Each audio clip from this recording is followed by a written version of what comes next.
महाराजांसोबत पैठण येथून आलेले आहेत डॉक्टर हरिभक्त पारायण पुष्कर महाराज गोसावी, नाथ संस्थान एकनाथ महाराजांचे वंशज असलेले यांचं मी दत्त जयंती महोत्सव समिती लोकमित्र नगर दत्त मंदिर यांच्या वतीने मनापासून स्वागत करतो आणि कीर्तनाला सुरुवात करण्याची समितीच्या वतीने विनंती करतो। हरि ओम। दादा पेटीचा आवाज वाढवा थोडा।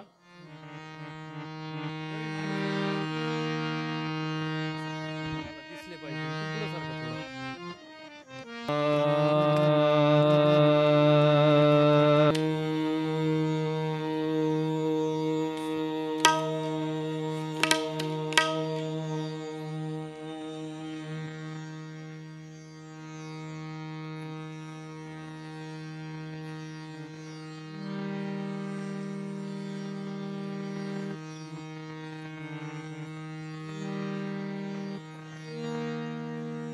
श्रीमन्महागणाधिपतये नमः।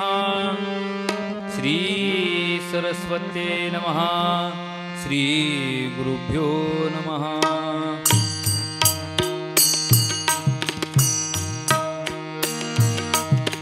वक्रतुंड महाकाय सूर्यकोटि समप्रभ निर्विघ्नं कुरु मे देव सर्वकार्येषु सर्वदा।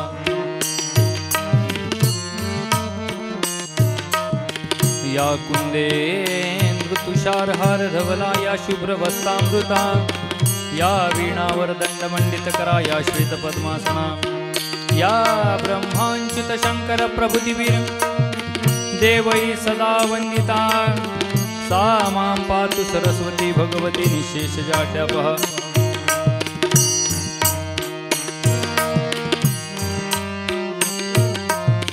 समचरण सरोजं सान्दुर्नीलाम्बुदाभं जगन्निहितपाणि मण्डलं मण्डलानां तरुण तुलसीमाला कञ्जनं कुञ्जनेत्रं सदयदलवहासं विठ्ठलं चिन्तयामि।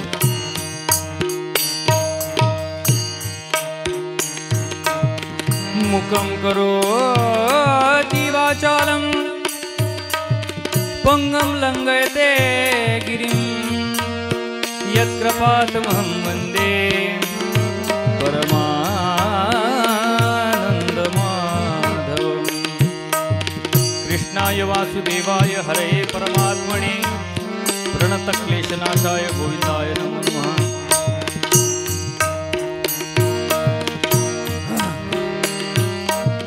गुरुर्ब्रह्मा गुरुर्विष्णु गुरुर्देवो महेश्वरा गुरुर्साक्षात् परब्रह्म तस्मै श्री गुरुवे नमः।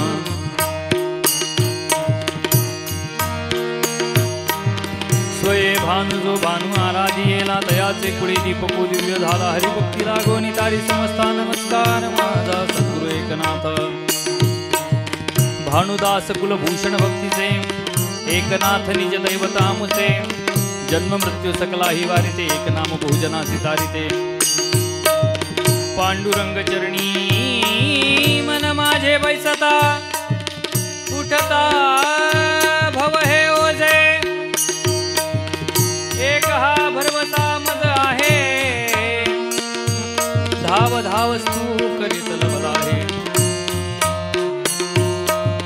पतित दास मी तुमचा करे पतित पावन नाम कैसे उरे पाहता वचन लागत से धुरे न धरिता हृदय तुमचे हिवरे। ज्ञानेशु भगवान विष्णु कुलदयी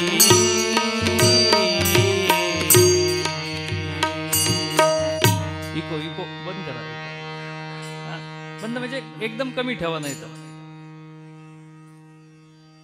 नारायण विधी अत्रीनाथ दत्त जनार्दन एकनाथ। नारायण विधी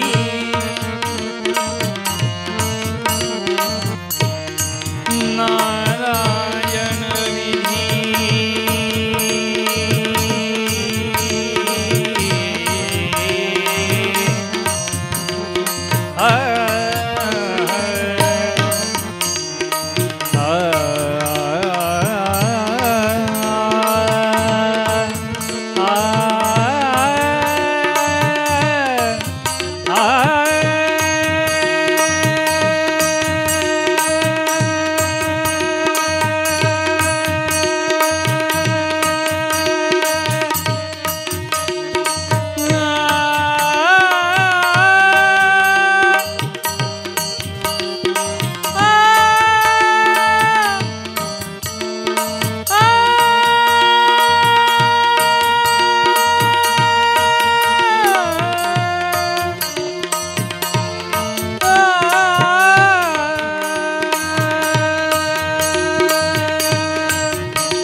नारायण विधी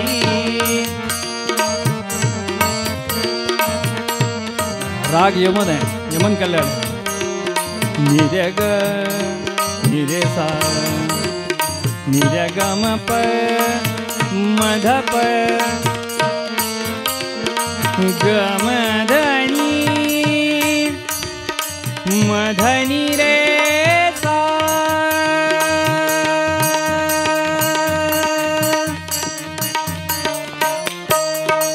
तानी द प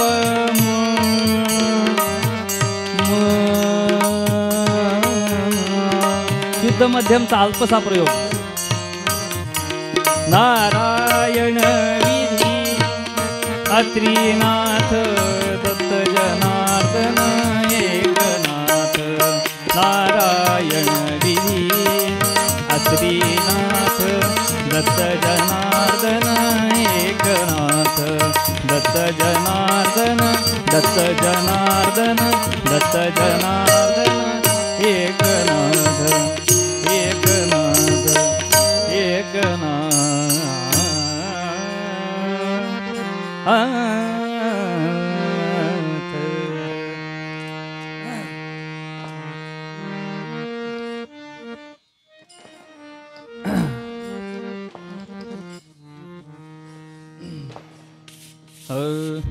सद्गुरुसी शरण जाय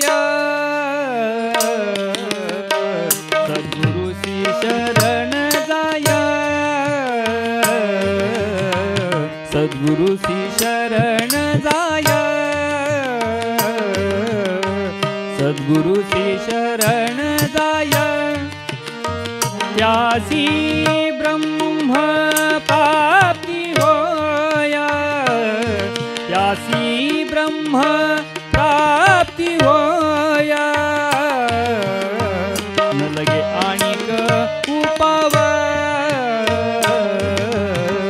न लगे आणिक उपाव न लगे आणिक उपाव. धरी सद्गुरूंचे पाय धरी सद्गुरूंचे पाय. न लगे आणिक उपाव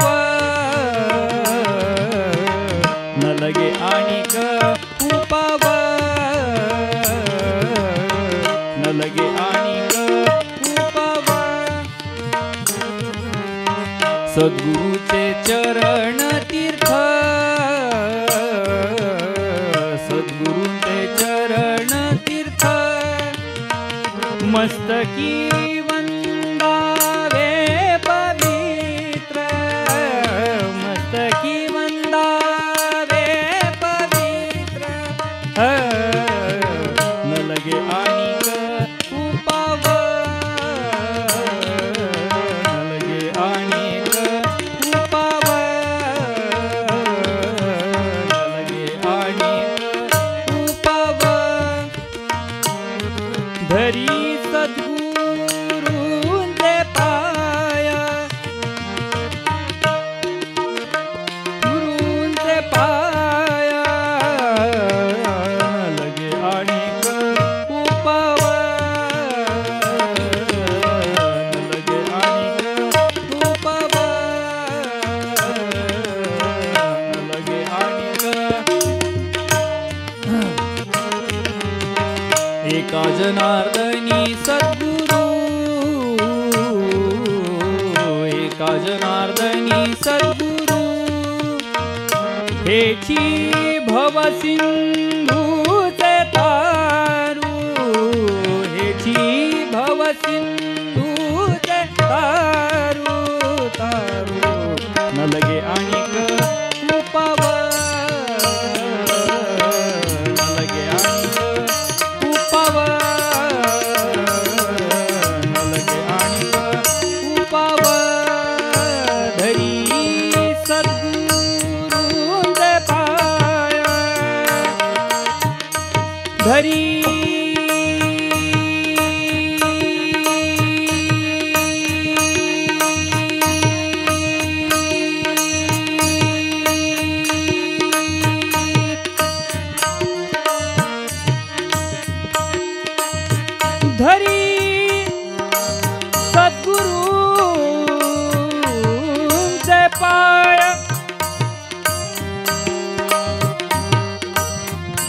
धरी सद्गुरूंचे पाया न लगे आणिक उपाव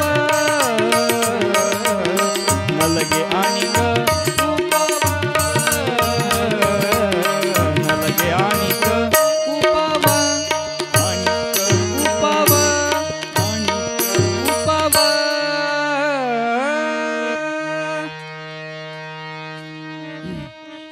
अमीर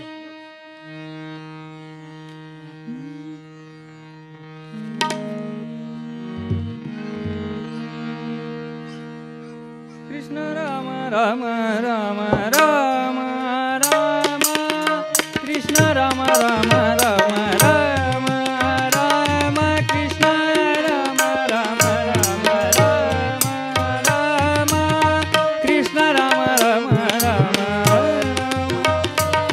कृष्ण राम राम राम लय वाढवा देवा थोडी कृष्ण राम राम राम हा ये बात हा असं कृष्ण राम राम राम राम राम कृष्ण राम राम राम राम कृष्ण कृष्ण कृष्ण कृष्ण राम राम राम राम कृष्ण राम कृष्ण कृष्ण राम राम राम राम राम कृष्ण राम राम राम राम राम राम राया राघोबारी राम राया राघोबारी राम राया राघोबारी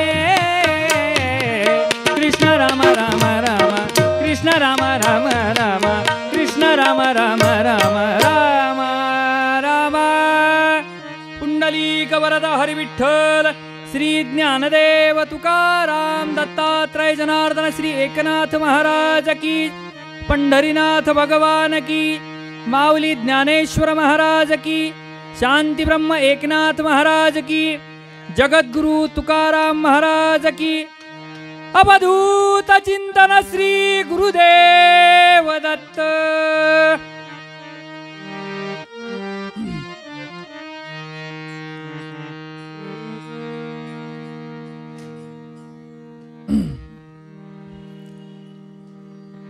सद्गुरूंसी शरण जाय सद्गुरूंसी शरण जाय स्यासी ब्रह्मप्राप्ती होय न लगे आणिक उपाव न लगे आणिक उपाव धरी सद्गुरूचे पाय सद्गुरूंचे चरण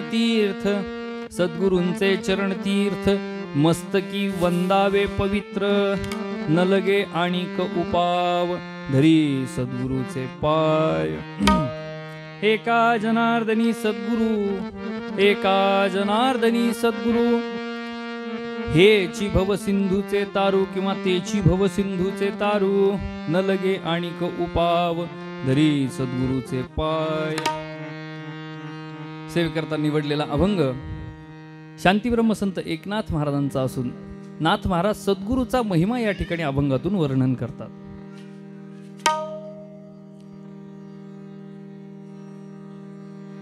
अभंगाचं चिंतन सुरू करण्यापूर्वी जो परिहार द्यायचा तो असा कीर्तनाची नियोजित वेळ होती 7 ते 9 पण कीर्तन सुरू आता संपण्याच्या वेळेवर झालंय जवळपास पण हरकत नाही यथा योग्य आणि आयोजकांची जशी या ठिकाणी परवानगी असेल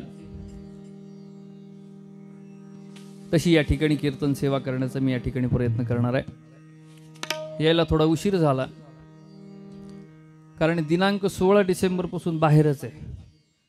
परवा घरी आलो परत काल नाशिक जवळ कीर्तन होतं आज नांदेड आहे उद्या परत याच वेळेमध्ये संभाजीनगर आहे दत्तजन्म आहे गेवराईला आणि त्याच्यानंतर चाकूर आहे आणि लातूर आहे एकाच दिवशी 2 कीर्तन सकाळी काल्याचं आणि संध्याकाळी जागराचं। म्हणजे मी तुम्हाला इथं माझा त्या ठिकाणी बायोडाटा द्यायला नाही आलो पण उशीर का झाला त्याचं कारण या ठिकाणी सांगतो। 2 ठिकाणी ट्रॅफिक जॅम आणि एकदा गाडी पंक्चर त्याच्यामुळे जवळपास सगळ्या मिळून 1.5 घंटा त्याच्यामध्ये 1.5 तास या ठिकाणी लागला त्याच्यामुळे मला यायला उशीर झाला नाही तर 6 वाजता नियोजित यायची माझी वेळ होती पण मला त्या ठिकाणी उशीर झाला। असो या ठिकाणी श्री दत्त जयंती महोत्सव आणि या महोत्सवानिमित्त दत्तयाग आणि होम हवन त्याच पद्धतीने, ज्या पद्धतीने हिंदू धर्मशास्त्र आपल्याला सांगतं, करा जप तप अनुष्ठान याग संती हे मार्ग सांगितले, करायला पाहिजे. त्याचा कुठल्याही संतांनी या ठिकाणी विरोध केला नाही. पण आपण हरिपाठ म्हणणारे फक्त जोरजोरात प्रमाण देऊन आणि जोरजोरात संतांचे वचन वेगळ्या अर्थाने, वेगळा अर्थ लावून जोरजोरात म्हणतो. योग याग विधी येणे नोहे सिद्धी कोणासाठी सांगितलं? ज्यांचे हातपाय चालू आहेत, अजून शाबूत आहेत ना. अहो किती मोठं प्रारब्ध आहे आपलं चांगलं, की कोरोना नंतर सुद्धा अजून नाबाद आहे. केवढं मोठं भाग्य आहे आपलं, लक्षात घ्या. मला सांगायचं काय की भगवंतानी या ठिकाणी आपल्याला हे सगळ्या काही गोष्टी चांगल्या पद्धतीने दिल्या आणि याचा योग्य वापर आपल्याकडून व्हायला पाहिजे. त्यासाठीच या ठिकाणी याग हवन होम विधी या ठिकाणी असतात. पण त्याला जोड कशाची असती तर भगवंताचं नामचिंतन कोणत्या कोणत्या भक्तीतून होतं. नवविधा भक्ती सांगितल्यात. श्रवणम कीर्तनम विष्णू स्मरणम पादसेवनम अर्चनम वंदनम दास्य सख्य आत्मनिवेदन. नवविधा भक्ती सांगितल्या. नवविधा काय बोलिले जे भक्ती द्यावे माझे हाती संतजन. जगद्गुरु तुकाराम महाराज सांगतात, तुमची दासीचा दास करून ठेवा, आशीर्वाद द्यावा हाची मज. हे सांगितल्यानंतर ते सांगतात की त्यातल्या त्यात सर्वांना श्रुत असणारं नाहीच काही येत बाबा हरिपाठ म्हणा, त्याच्यापेक्षा थोडा उच्च असेल परमार्थामध्ये तर त्यांनी कीर्तन करायला पाहिजे, प्रवचन ऐकलं पाहिजे, केलं पाहिजे, कथा सांगितल्या पाहिजेत, कथा ऐकल्या सुद्धा पाहिजेत. आणि म्हणून श्री दत्त जयंती महोत्सव निमित्त सुरू असणारा हा अखंड हरिनाम सप्ताह आणि यातलं आजच्या दिवसाचं पुष्प, कीर्तन पुष्प हे माझ्या वाटेला आलंय. माझ्या वाटेला का आलं? पहिली गोष्ट, आयोजन मंडळामध्ये बरेचसे जण माझे नातेवाईक आहेत. दुसरी गोष्ट अशी की माझं सासर आहे माझं, म्हणजे काय सासूरवाडी ज्याला म्हणतो आपण मराठवाड्यातल्या भाषेत. तिसरी गोष्ट काय की प्रभू दत्तात्रयांचा आणि आमचा फार जुना संबंध आहे. म्हणून या ठिकाणी आपल्यासमोर आज कीर्तनाला उभा आहे. उपस्थित या कीर्तनाला आवर्जून उपस्थित राहिलेले आणि आपल्याच या ठिकाणी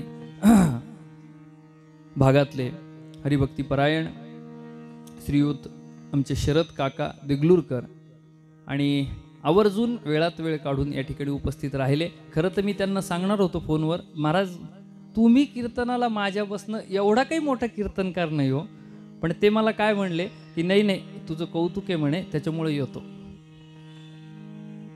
कसं असतंय बघा, मी उभा आहे, ते बसलेले आहेत.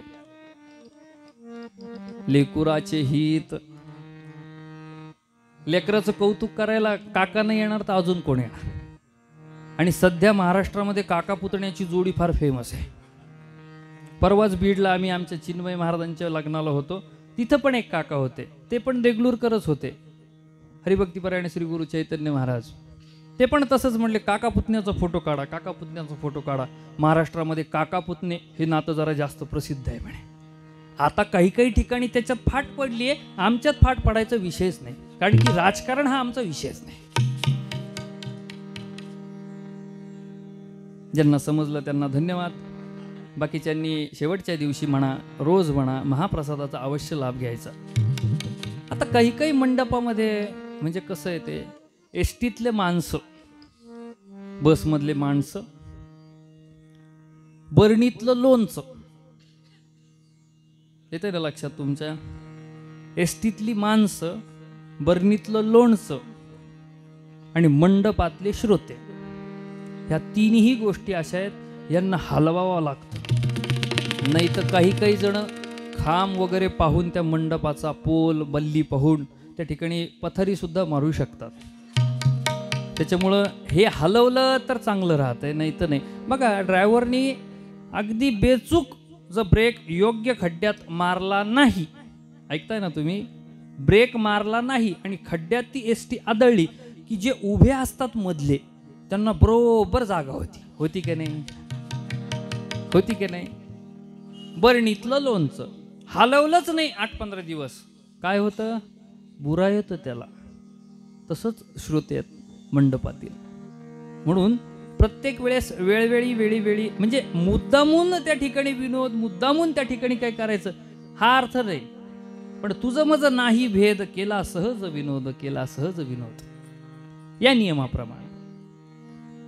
आणि सकाळपासून या ठिकाणी कुठ्ठोर आलेत असं सांगणारे, विचारणारे या ठिकाणी आमचे श्रीयुत अमोल दादा आणि सर्वच या ठिकाणी संयोजन समिती, या सर्वांच्या चरणी आपण सर्व माझ्यासाठी या ठिकाणी 45 मिनिटं विलंब झाला तरीसुद्धा थांबलेत. त्यामुळं आणि खास आज समाधिनीवर परत एकदा योग, रामनवमीतला योग आमचा हुकला, जरा माझं पाप आडवा आला असेल काहीतरी, म्हणून तो नाथ महाराजांनी पाठवलं आणि आज तो त्या ठिकाणी योग आला. चैत्रातला योग मार्गशीर्षात आला. आणि माझ्यासोबत असणारे संगीत विशारद, तबला विशारद, वेदशास्त्र संपन्न श्रीयुत परीक्षित महाराज वैद्य, आम्ही दोघं जण क्लासमेट आहेत आणि कीर्तनाला शक्यतो आम्ही दोघंच असतो सोबत. आणि आज योगायोगाने मनवा सुद्धा, तुमची लेख सुद्धा या ठिकाणी आली आहे. अद्वैत महाराज पण आलेत. वा, ते आलापी करायला लागलो की तो लगेच सुरू होऊन जातो. सगळ्यांचा त्या ठिकाणी आशीर्वाद आणि सर्वांना नतमस्तक होतो, दंडवत सगळ्यांना प्रणाम करतो आणि आता अभंगाकडे वळतो. अवधूत चिंतन श्री गुरुदेव दत्त. शांती ब्रह्मसंत एकनाथ महाराजांचे अनेक प्रकरण आपण पाहिले असतील. पैकी नाथ महाराज म्हणलं की भारुड प्रसिद्ध. नाथ महाराज म्हणलं, एका जनार्दनी म्हणलं की भारुडाची आठवण आल्याशिवाय राहत नाही. तो कुणी असो, तो वारकरी असो नाही तर अवारकरी असो, तो रामदासी परंपरेतला असो किंवा दासगणू परंपरेतला असो, नाथ महाराजांचा विषय आला की तो विषय पहिले त्याच्याकडे डोक्यात येत असेल तर ते म्हणजे भारुड. भारुड म्हणजे काय? भारुड म्हणजे बहुरूढ भाव, जो भाव समाजामध्ये त्या काळामध्ये रुढला होता. आणि यापासून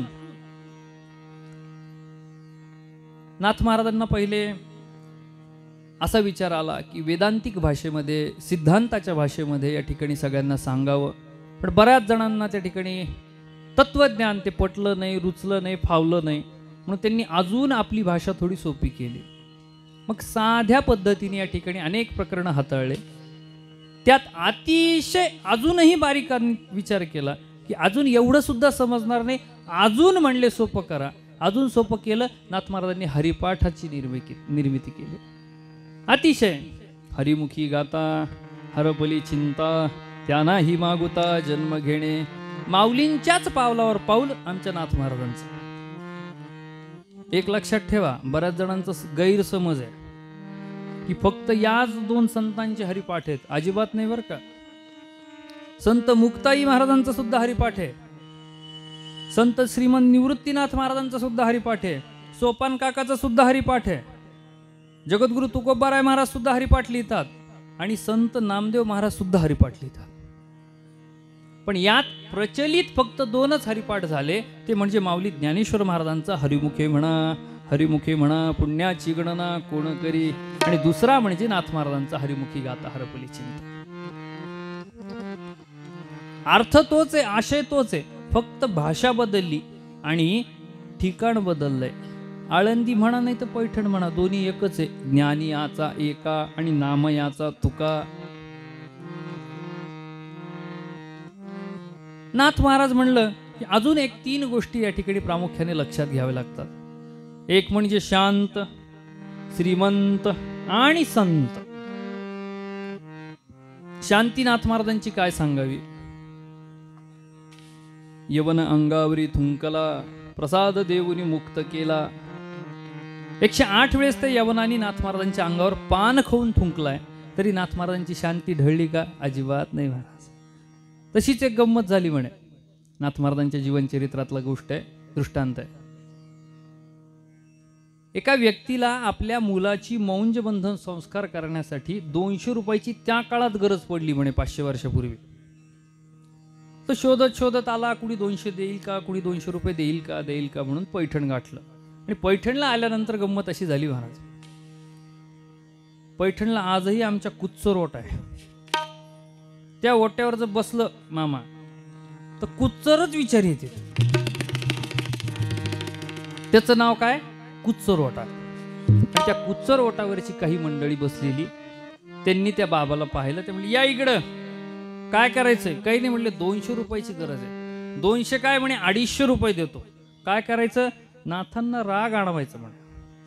नाथांना राग आला पाहिजे हे आम्ही पाहिलं पाहिजे, 250 रुपये घेऊन जायचे. त्याला वाटलं बाकीचं काही नाही, अतिशय सोपं कार्य आहे. विचार केला, कुठे आहे म्हणे, दाखवा मला ते कोण आहेत.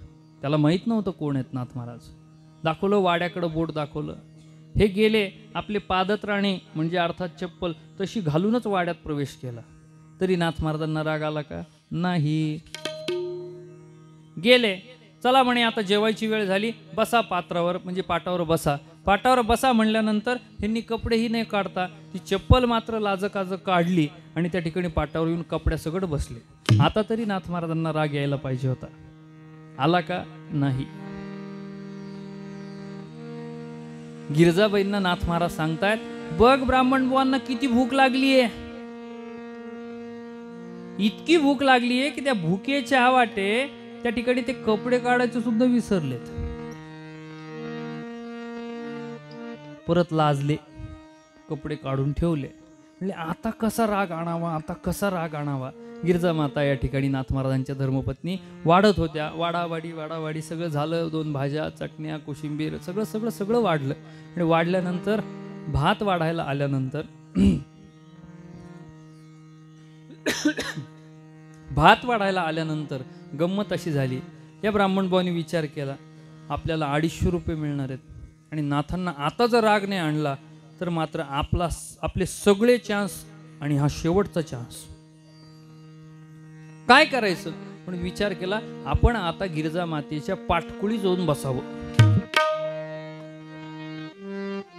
आपल्या धर्मपत्नीच्या पाठकुळी एखादा परपुरुष बसतोय, राग येणं साहजिक नाही. भात वाढायला जसं आल्या तसंच या ब्राह्मण भावानी उडी मारली आणि गिरजाबाईच्या पाठीवर, गिरजा मातेच्या पाठीवर बसल्यानंतर तरी सुद्धा नाथ महाराजांना राग आला नाही. महाराज नाथ महाराज गिरजाबाईंना म्हणतायत, अहो सांभाळा, लेकरू आईच्या कडेवर आलंय म्हणे. गिरजा माता म्हणाल्या, हरिपंडिताला मला कडेवर काय पाटकुळी घेऊन वाढायची सवय आहे म्हटलं. रडायला लागले ते ढसा ब्राह्मण बुवा. उतरले पाटकुळीवरून खाली. म्हणले, महाराज माझं खूप मोठी चुकी झाली. 250 रुपये पाहिजे होते, 200 रुपये पाहिजे होते. हे म्हणले मला 250 रुपये देतो आणि मला मुलाची या ठिकाणी मौंजबंधन संस्कार करायचा आहे, त्याच्यासाठी मी या ठिकाणी आलो. नाथ महाराज म्हणाले, काही हरकत नाही. त्यांना आता असं सांगा की नाथांना राग आला, त्यांनी दिले तर ठीक, नाही तर हे माझ्याकडून 500 रुपये तुमच्या मुलाला. संत काय करतात, सद्गुरू काय करतात, जो देगा उसका भला, जो न देगा उसका भी भला आहे. आणि त्यांच्याकडं गेल्यानंतर कधीही कुणी रिकाम्या हाताने वापस येत नसतं. लक्षात घ्या. मला सांगायचं काय, नाथ महाराजांची शांती एवढी, म्हणून नाथ महाराज म्हणजे शांती ब्रह्म असं त्या ठिकाणी उपमा. श्रीमंतीनाथ महाराजांच्या घरची मी तरी काय सांगावी, ज्यांचे वाचिता भागवत प्राणी होय जीवनमुक्त. म्हणजे काय, नाथांची ग्रंथसंपदा भरपूर मोठी आहे. भावार्थ रामायण, शुकाष्टक, चिरंजीवपद, आनंदलहरी, हस्तामलक, हरिपाठ, ब्रिदावळी, नाथ महाराजांची 4005 अभंगाची गाथा, श्री एकनाथी भागवत, रुक्मिणी स्वयंवर, कितीतरी ग्रंथ नाथ महाराजांनी निर्माण केले. ही झाली पारमार्थिक श्रीमंती. आणि प्रापंचिक श्रीमंती एका वाक्यात सांगू, नाथांच्या काळामध्ये त्या काळात 12,000 एकर जमीन होती, कुलकर्णी होते, वतनदार होते. विचार करा काय श्रीमंती असेल. आणि संत तर आहेच, वादच नाही. सकळ संतांचा हा राजा, निळोबाराय महाराज प्रमाण देतात. सकळ संतांचा हा राजा स्वामी एकनाथ माझा, ज्यांचे घेताची दर्शन पुन्हा नाही जन्म मरण, असा अधिकार ज्यांचा आहे ते नाथ महाराज आपल्याला अभंगातून सांगतात. सद्गुरुसी शरण जाय त्यासी ब्रह्मप्राप्ती होय.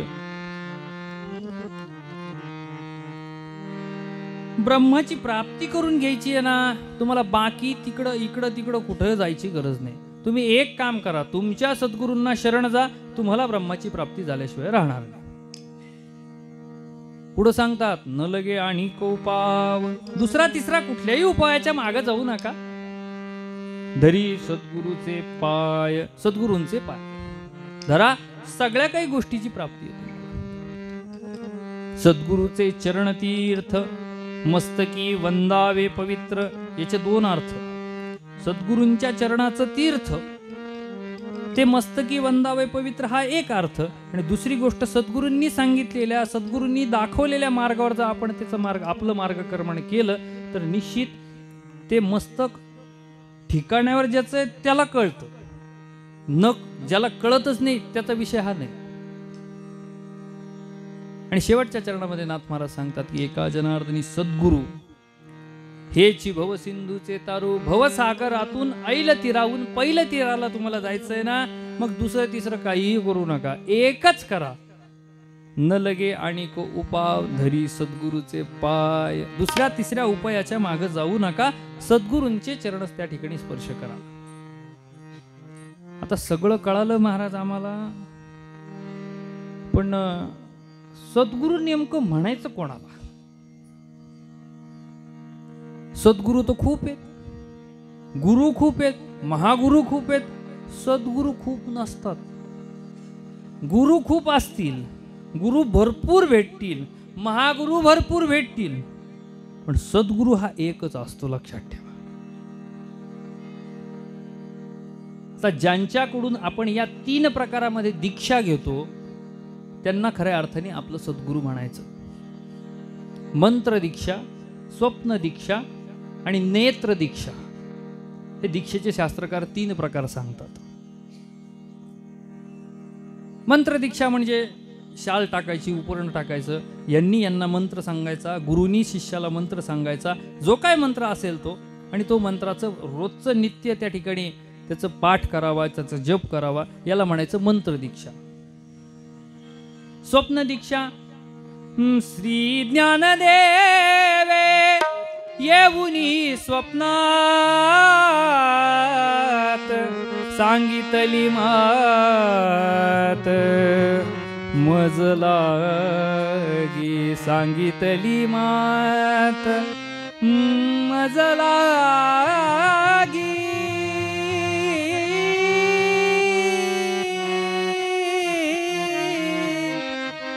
नाथांचा अभंग आहे. नाथ महाराजांचे मोक्ष गुरु जनार्दन स्वामी आणि ज्ञानाचे गुरु माऊली ज्ञानेश्वर महाराज.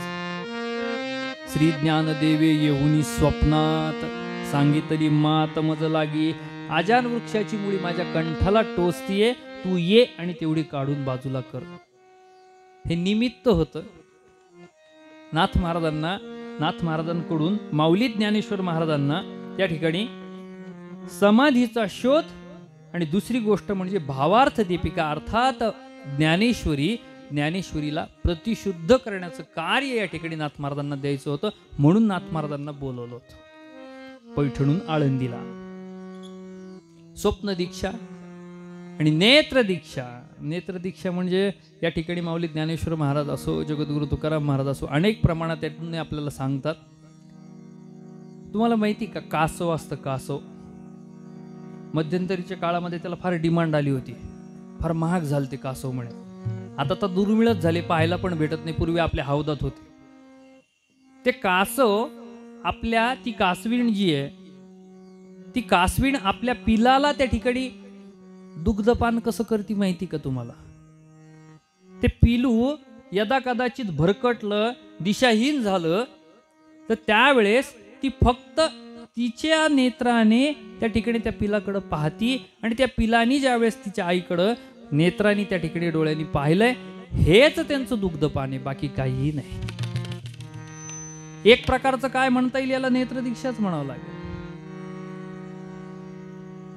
दीक्षेचे अनेक या ठिकाणी अजून त्याचं सखोल चिंतन केलं तर अनेक आपल्याला प्रकार वेगवेगळे सापडतील. आता तर अजून काय काय नवीन निघालेत ते मला नाही माहिती.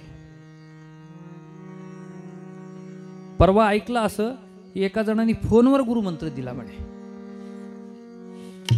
आता याला कोणती दीक्षा म्हणावी, मोबाईल दीक्षा म्हणावी का अजून काय म्हणावं ते त्याचं ज्याला त्याला माहिती. मला सांगायचं काय, सद्गुरु आयुष्यामध्ये एकच, गुरु भरपूर. गुरु भरपूर. नाथ महाराज सांगतात एकनाथी भागवतामध्ये, मंत्रतंत्र उपदेशिती घरोघरी गुरु ऐसे असती. अनेक गुरु आहेत, मंत्र देतात, तंत्र सांगतात, अमुक करा, छाचूगिरी, ओम काली कलकत्ते वाली तेरा वचन ना जाई खाली.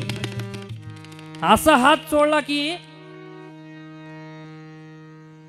अंगठ्या पडतात सोन्याच्या. असे सुद्धा भरपूर आहेत ना, रगड गुरु आहेत. गुरुला काही कमी आहे का? जन्म झाल्यानंतर बालकाची, त्या लेकराची पहिली कोणी गुरु असेल तर ती आपली माता, मातृदेवो हो, आहे की नाही? पहिली कोण जगात गुरु कोणाचीही ती म्हणजे आपली आई. दुसरे गुरु कोण? आपले पिता म्हणजे वडील. आणि मग हळूहळू गुरु इतके येतात की विचारायची सोय नाही. मग थोडा ते लेकरू मोठं होतं, बाळ मोठं होतं. मोठं झाल्यानंतर मग काय, मग शाळेत जातं. मग शाळेत जे शिक्षक आणि शिक्षिका आहेत ते त्याचे गुरु होतात.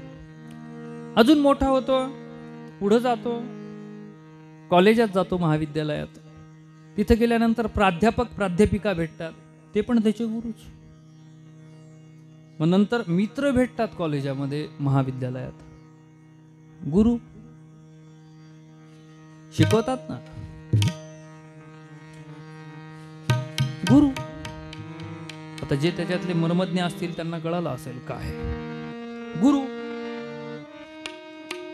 त्याला गुरुच लागतात महाराज, त्याच्याशिवाय शिकले जात नाही. आणि मग हे सगळं झाल्यानंतर नोकरी लागते, जॉब करतो, बिझनेस करतो, व्यवसाय करतो. हे करताना सुद्धा जे साहेब असतात ते एक प्रकारचे गुरुच असतात.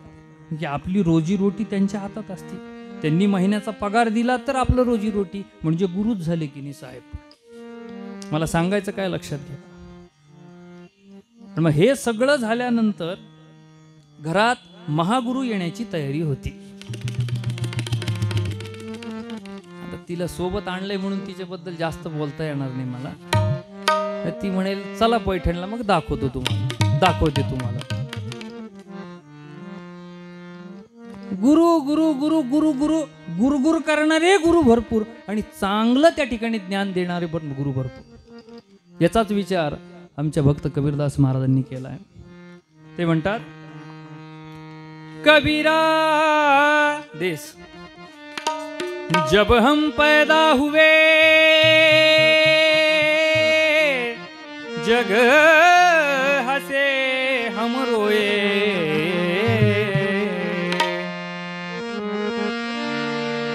कबीरा जब हम पैदा हुए जब जग हसे हम रोए. ऐसी करनी कर चलो हम हंसे जग रोए. चदरिया चदरिया हारे चदरिया हो रे चदरिया हारे चदरिया. झीणी रे झीणी झीणी रे झीणी झीणी झीणी के राम नाम रस पीनी चदरिया. झीणी रे झीणी झीणी झीणी झीणी झीणी रे झीणी झीणी रे झीणी.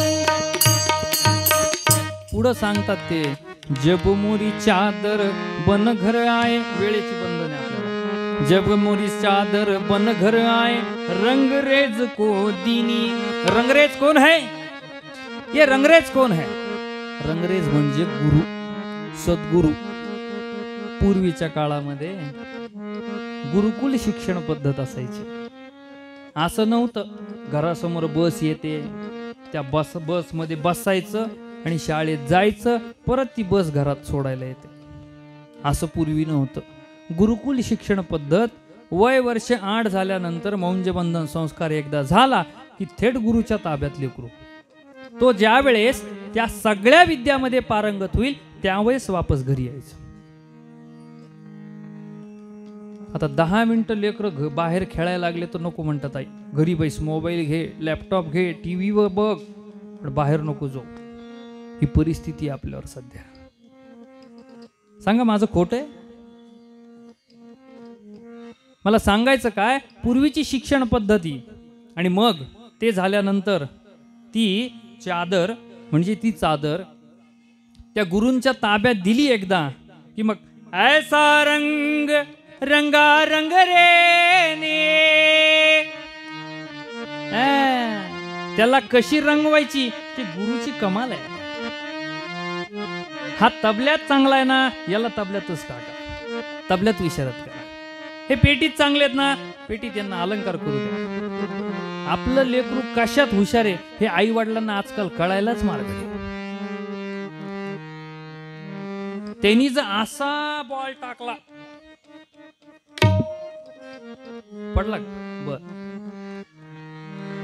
त्यांनी जर असा बॉल टाकला तर हे लक्षात आई वडिलांच्या आलं पाहिजे आजकाल की आपलं लेकरू मोठा क्रिकेटर होऊ शकतो, चांगला खेळाडू होऊ शकतो. आणि तो जो बॉलला, त्या चेंडूला पायानी जर मारत असेल ना, तो कुठंतरी तो फुटबॉलपटू होणार आहे. लेकरांचे मन समजा. मी खूप छोटा आहे पण एक अधिकारवाणीने तुम्हाला सांगतो, लेकराचे मन आजकाल ओळखा. त्याचा कुठं कल आहे ते ओळखल्यानंतर बळजबरी त्याच्यावर त्या ठिकाणी कुठलीही गोष्ट लादू नका. असो, मला सांगायचं काय, लालो लाल कर दिनी चदरिया झिणी रे झिणी, कबीरदास महाराज सांगतात. क्या बात आहे, वा वा. गुरु लागल तेवढे, महागुरु पण एक वेळ जास्त भेटतील, पण सद्गुरु मात्र एकच. जो आपला मोक्ष गुरु तो आपला सद्गुरु. ज्याची एकदा माळ घातली ते असं नाही बर का, बया बया मी ₹1.25 दिला आणि गुरु केला, तसे गुरु काही कामाचे नाही. माऊली सांगते ज्ञानेश्वरी, म्हणबोनी जाणतेने गुरु भजिजे, तेने कृतकार्य होईजे, मूळ सिंचने सहजे, शाखा पल्लव संतोषती.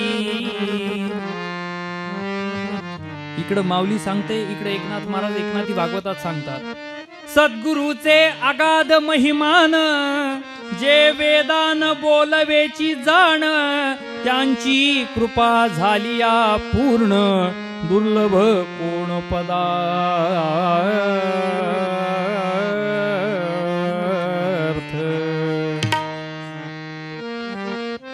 असं माऊली सांगतेत, म्हणवोनी जाण तेणे गुरु भजिजे. जसं गुरु भजिजे तसं शिष्य पण भजिजे बर का. गुरु पाणी पिना छान के और गुरु करना पहचान के, तसंच शिष्य सुद्धा पहचान केच करावं लागतात आजकालच्या काळात. तर गुरु एक सांगतायत आणि शिष्य दुसऱ्या रस्त्याला, तसं काही कामाचं नाही. माऊली सांगते, म्हणवोनी जाण तेणे गुरु भजिजे. अगदी मनाचा पूर्ण संकल्प जोपर्यंत होत नाही तोपर्यंत गुरुमंत्र घेऊ नका, गुरु करू नका, सद्गुरु करू नका.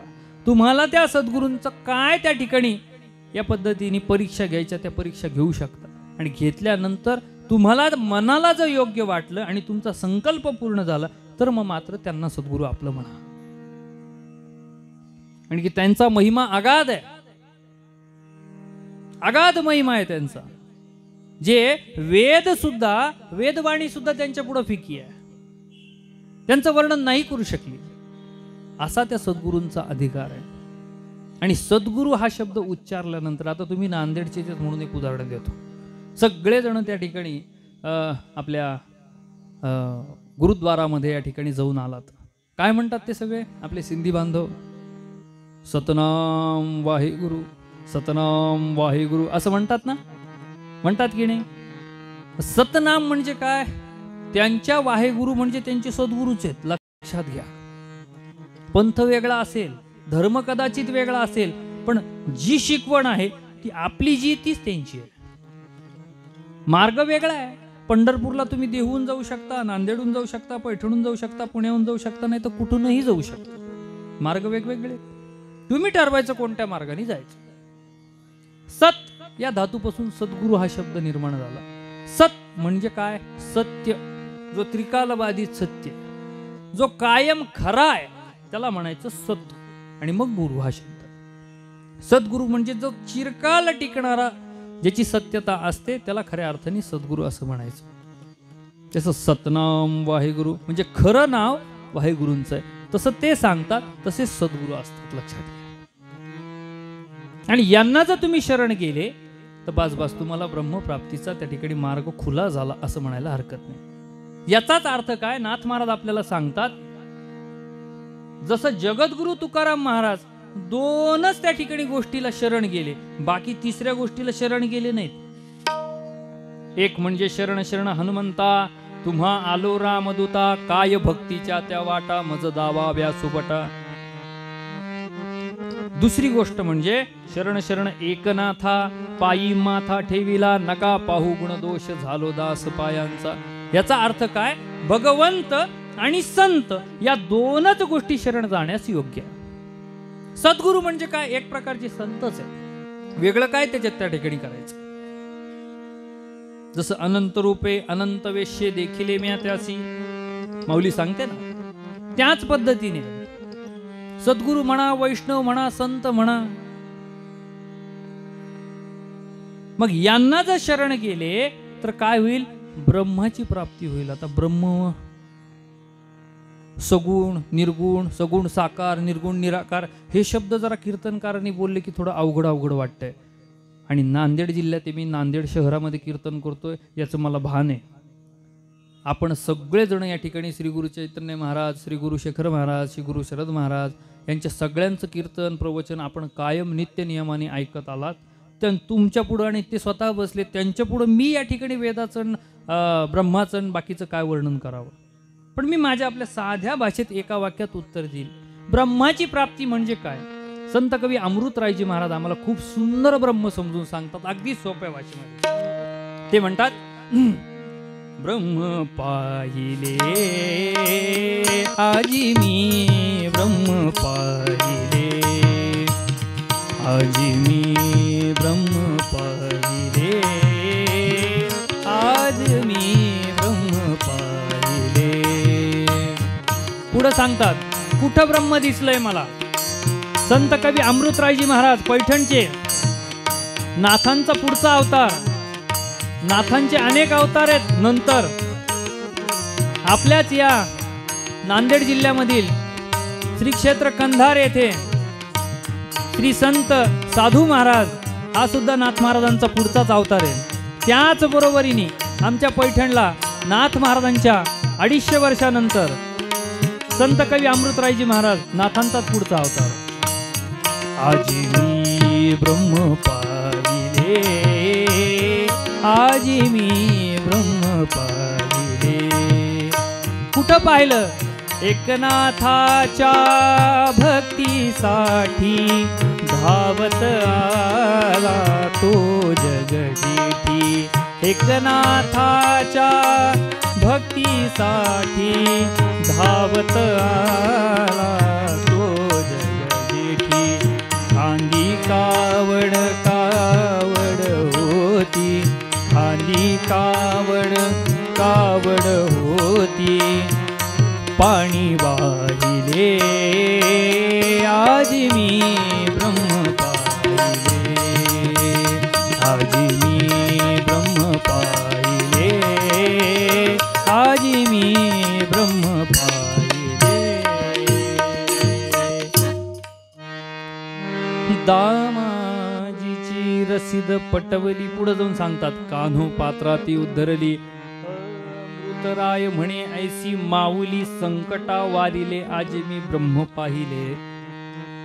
कुठं ब्रह्म दिसला अमृतरायजी महाराजांना? नामदेव महाराजांच्या पशी, नाथ महाराजांपाशी. काय केलं त्या ब्रह्मानी? म्हणे नाथांच्या घरचं पाणी भरलंय. पाणी वाहे हरी कावडीने. बघा असं आहे. मग ब्रह्माची प्राप्ती होणं याचाच अर्थ काय? थोडक्यात सांगू का? हा समप्राकृतिक अभंग आहे. म्हणजे एखाद्या गोष्टीची समप्रकृती असेल तर त्याला समप्राकृतिक असं त्या ठिकाणी म्हणतात. आता आम्ही समप्राकृतिक नाही, ते माझ्यापेक्षा ज्येष्ठ आहेत. हा, आम्ही समप्राकृतीत होऊ शकतो एखाद्या वेळेस. कसं बघा?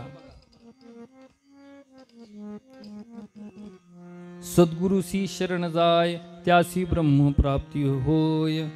तसंच हरीची प्राप्ती होण्यासाठी नाथ महाराज दुसरा अभंग लिहितात की हरी प्राप्तीसी उपाय धरावे संतांचे ते पाय. संतांचे ते पाय याचाच अर्थ काय? सद्गुरुशी शरण जाय त्यासी ब्रह्म प्राप्ती होय असं म्हणा, किंवा हरिप्राप्तीचे उपाय म्हणा, धरावे संतांचे ते पाय असं म्हणा, कसंही म्हणा, अर्थ त्याचा एकच. दुसरा तिसरा उपाय लागत नाही न लगे आणि उपाव धरी सद्गुरूचे पाय. पायच का? धरी सद्गुरूचे डोके, धरी सद्गुरूचे पोट पाठ, बाकी का नाही सांगितलं? पायच का? त्याचं कारण सांगतो. आपणही पंढरपूरच्या पांडुरंगाच्या दर्शनाला जातो, कुठल्याही देवतेचा त्या ठिकाणी दर्शनाला जातो. दर्शनाला गेल्यानंतर दर्शन घेणं याचा अर्थ तुमच्या दृष्टिकोनातून नेमका काय सांगा बरं? दोन हस्तक आणि तिसरं मस्तक आहे की नाही? आपलं मस्तक त्यांच्या चरणी लीन करायचं, आपले षडरिपू त्या ठिकाणी सोडून द्यायचे आणि चांगल्या गोष्टीचं अंगीकरण करायचं. याला दर्शन म्हणतात बा आमच्या भाषेत. बरोबर आहे का चूक आहे? मग या दृष्टिकोनातून दर्शन घ्यायला गेल्यानंतर पायाचंच दर्शन का? संत हे ज्या संत असो सद्गुरू असो, जोपर्यंत संत पदाला प्राप्त होत नाही तोपर्यंत ते तुमच्या आमच्या सारख्यांचे पायच असतात. पण एकदा त्या ठिकाणी त्यांना संतत्व, त्यांना सद्गुरुपद प्राप्त झालं तर मग ते पाय पाय राहत नाही, ते चरण होतात. या चरणाचं दर्शन घेतल्यानंतर परिणामी काय? बाकीच्या कुठल्याही उपायाची गरज नाही तुम्हाला. ब्रह्माची प्राप्ती करायची आहे, फक्त सद्गुरूंचे पाय. पायच का हा विषय राहिला. आता हे बघा, हे आपले माईक सिस्टीम वाले दादा आहेत. तुम्हाला एक प्रश्न विचारू शकतो मी? आता तुम्ही ज्यावेळेस हे एम्प्लिफायर म्हणा किंवा हे मिक्सर म्हणा, हा माईक ज्याच्यावर चालू आहे त्याच्यावर याच्यात दोन वायर आहेत, एक लाल आहे एक काळी आहे, बरोबर आहे? सांगा बरं का, नाही तर तिसऱ्या वायरचा विचार करू नका जो अर्थिंगचा असतो, नाही तर करंट लागतं. लाल वायर म्हणजे प्लस, ज्याच्यातून विद्युत प्रवाह कार्यान्वित होतो, आणि काळं वायर जे असतं ते म्हणजे न्यूट्रल, म्हणजे निगेटिव्ह म्हणून त्याला. फेज आणि न्यूट्रल दोन असतात आहे की नाही? फेज आणि न्यूट्रल. मग तसंच आहे. जर समजा फेज आणि न्यूट्रल अशी पिन लावायच्या ऐवजी तुम्ही या मर्क्युरीची अशी लावली मायनस मायनस मध्ये किंवा न्यूट्रल न्यूट्रलला, तर लागल का होते मर्क्युरी? माईक चालू होईल का? मिक्सर चालू होईल का? त्याला कशी लावा लागेल? एक अधिक मध्ये आणि एक वजा मध्ये, एक फेज मध्ये एक न्यूट्रल मध्ये, बरोबर आहे की नाही? अर्थिंगचा विषय घेऊ नका, अर्थिंग नंतर सांगतो, बरोबर आहे की नाही? त्याच्याशिवाय लागेल का बल्ब? त्याच्याशिवाय माईक चालू होईल का? नाही ना. तसंच आहे. मग बस आपलं वजा म्हणजे आपलं न्यूट्रल हे ज्या वेळेस त्यांच्या फेज पशी हे दोन्ही एकत्रित होतो त्यावेळेस हा बल्ब लागतो आपला. पण त्याला सतत एक गोष्ट लक्षात ठेवा, त्याला सतत आर्थिंगची गरज आहे, नाही तर ते करंट मारतं. आर्थिंग कशाची? भगवंताच्या नामस्मरणाची आणि सद्गुरूंनी दाखवलेल्या आपल्याला मार्गाची. म्हणून धरी सद्गुरूचे पाय, सद्गुरूचे चरण तीर्थ, मस्तकी वंदावे पवित्र. याचा अर्थ काय हो? धर्मशास्त्र आपल्याला सांगतं, संतांचं, सद्गुरूंचं आणि भगवंताचं तीर्थ घेताना एक श्लोक या ठिकाणी येतो. हा काल मृत्यू हरणम सर्व व्याधी विनाशना विष्णुपादोदकम तीर्थम किंवा सद्गुरुपादोदकम तीर्थम जठरे धारयाम्यहम. म्हणजे जठराला आपल्या पहिले सूचना द्यावं लागती की सद्गुरूंचं तीर्थ चाललंय. जेवण करणं म्हणजे एक प्रकारचा यज्ञ, लक्षात ठेवा. त्या आहुत्या द्याव्या लागतात आणि बऱ्याच जणांना वेळेच्या वेळी आहुत्या दिल्या नाही तर यज्ञ भडकतो. कळतंय ना तुम्हाला मला काय सांगायचं ते? त्याच्यामुळे वेळेच्या वेळी आहुती गेली तर हे व्यवस्थित राहतं. तसंच तीर्थाचं आहे. सद्गुरूंचं तीर्थ घेतल्यानंतर आपलं अनामिका नावाचं जे बोट आहे, म्हणजे करंगळीच्या शेजारचं हे बोट, ज्याच्यात थोडक्यात सांगू का तुम्हाला पटकन समजाल म्हणून, साखरपुड्याची अंगठी ज्याच्यात घालतात ते. आता बरेच जण अगदी 1900च्या काळात गेले असतील की बाई हो यांनी याच बोटात घातली होती बाई. त्या बोटाने ते बोट बुडवायचंय. तीर्थ प्राशन केल्यानंतर आपल्या दोन्ही डोळ्याला लावायचंय आणि मस्तकाला लावायचं, असं शास्त्र सांगतं. तीर्थ घेताना या पद्धतीने. मग सुमंगल स्नानाचे तीर्थ आहे, पंचामृत तीर्थाचे भरपूर प्रकार आहेत. हा एक अर्थ. आणि दुसरा अर्थ मी तुम्हाला पहिले सांगितला की त्यांनी दाखवलेल्या मार्गावर चालणं. तेणीची पंथे चालो जाता न पडे गुंता कोठे काही, असं नाथ महाराज कशाहून सांगतात. ते शेवटच्या चरणामध्ये नाथ महाराज सांगतात, मी माझ्या सद्गुरूंचा अनुभव घेतला. माझ्या सद्गुरूंचा अनुभव मला काय आला? एका जनार्दनी सद्गुरू. कसे आहेत सद्गुरू माझे? जनार्दन स्वामी. आणि जनार्दन स्वामींनी मला एवढी कृपा केली म्हणता की आईला तीरावून, दुःखाच्या तीरावून मला सुखाच्या तीरावर नेण्याचं कार्य कुणी केलं तर माझ्या सद्गुरूंनी केलं. मला दुसऱ्या तिसऱ्या उपायाची गरजच या ठिकाणी राहिली नाही. मी काय केलं फक्त तर धरी सद्गुरूचे पाय. अशा प्रकारे आपला पूर्वरंग आटपता घेतो आणि एक अर्ध्या घंट्यामध्ये एखादी चरित्र एखादं लावू तुमच्या सांगण्याहून आणि या ठिकाणी आपली कीर्तन सेवा चरित्र झाल्यानंतर आटपती घेऊ 9:30 वाजूपर्यंत. चालेल ना? हां, तुम्ही काहीच बोलू नका, असं नका करू. मौन आहे का काय तुमचं? नाही ना? हां. म्हणून नाथ महाराज या ठिकाणी प्रथम पद्यात आपल्याला सांगतात, सद्गुरूसी शरण जाय, सद्गुरूसी शरण जाय, त्यासी ब्रह्म प्राप्ती होय, त्यासी ब्रह्म प्राप्ती होय, न लगे आणिक उपाव, न लगे आणिक उपाव, धरी सद्गुरूंचे पाय, धरी सद्गुरूंचे पाय, न लगे आणिक उपाव, न लगे आणिक उपाव, आणिक उपाव, आणिक उपाव.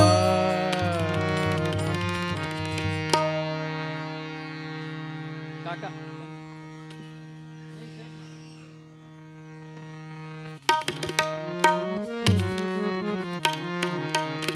म्हणा एक पद आपण म्हणावं. म्हणा म्हणा एक पद म्हणा.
सगळ्यांना एकदा या ठिकाणी विनंती करतो की सगळ्यांनी एकदा प्रेमाने भगवान प्रभू दत्तात्रयांचाच उत्सव चालू आहे आणि प्रभू दत्तात्रयांचंच या ठिकाणी आपल्याला भजन करायचं आहे. मध्यम दिगंबरा दिगंबरा श्रीपाद वल्लभ दिगंबरा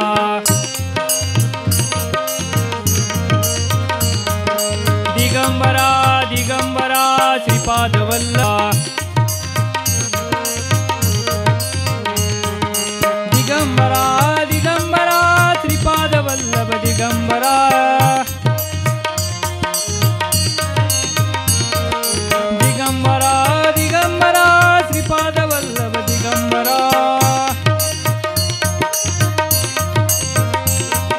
दिगंबरा दिगंबरा श्रीपाद वल्लभ दिगंबरा दिगंबरा दिगंबरा श्रीपाद वल्लभ दिगंबरा दिगंबरा दिगंबरा श्रीपाद वल्लभ दिगंबरा दिगंबरा दिगंबरा श्रीपाद वल्लभ दिगंबरा दिगंबरा दिगंबरा श्रीपाद वल्लभ दिगंबरा श्रीपाद वल्लभ दिगंबरा दिगंबरा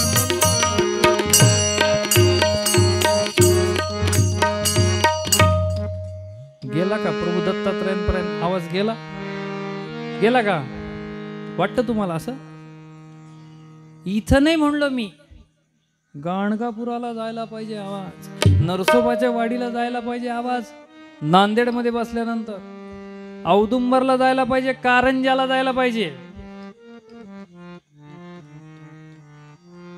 गेला का नाही? गेला गेला गेला तर गेला. बघा भारतात 3,500 कोरोनाचे नवीन पेशंट सापडलेत बरं.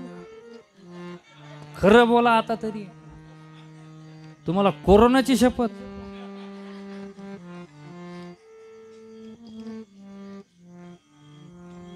गेला गेला गेला म्हणा, आता तर नक्कीच गेला. असो, एकदा या ठिकाणी आमच्या परंपरेनुसार आपण भजन करू.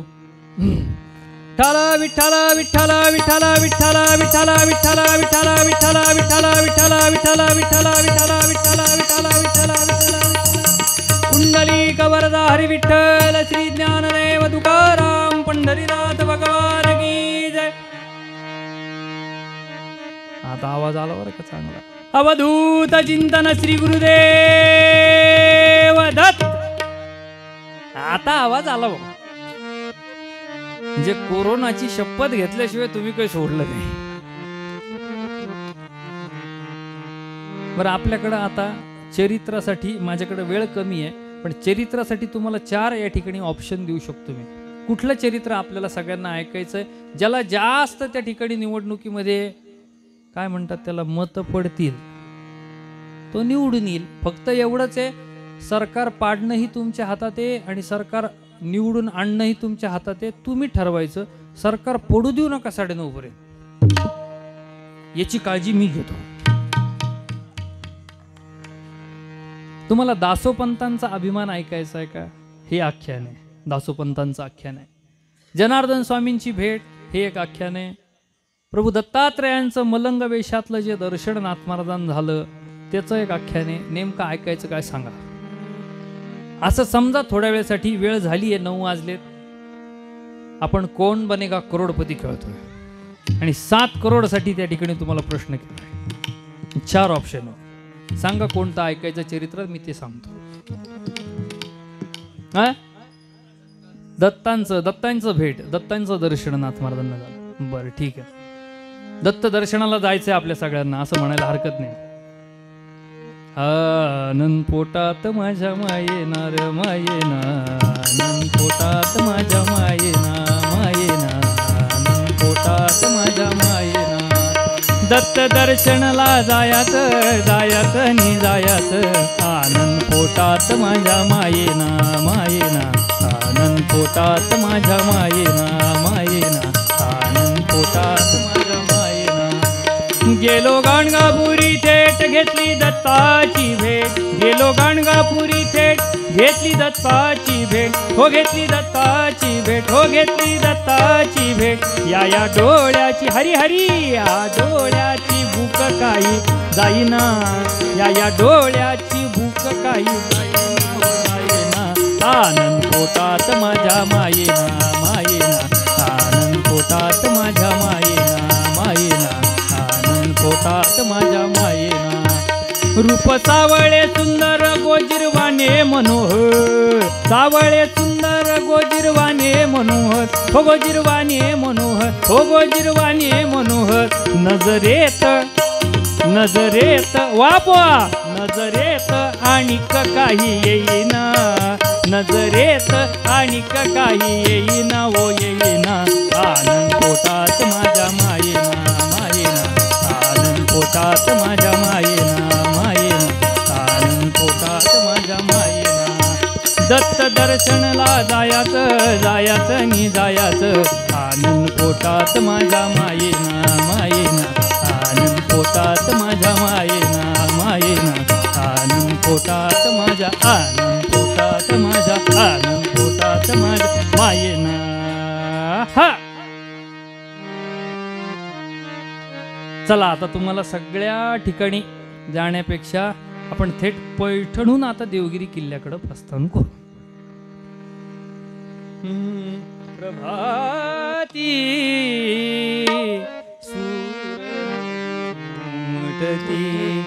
दश दिशा भूपाळी म्हणती, प्रभाती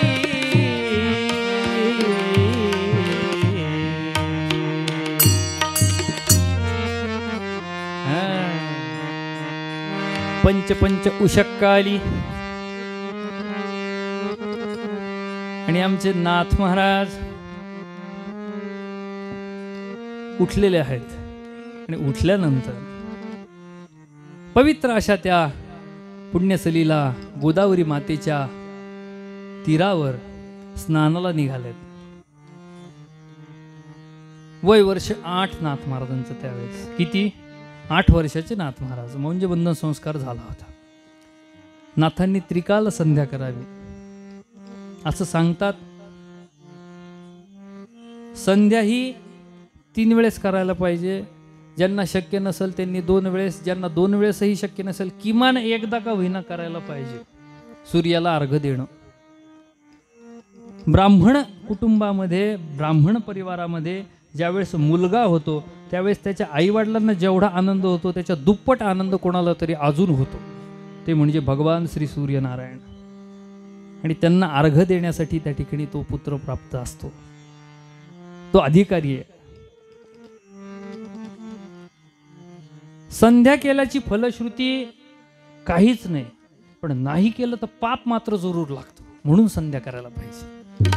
गायत्री जप आणि सूर्याला अर्घ्य.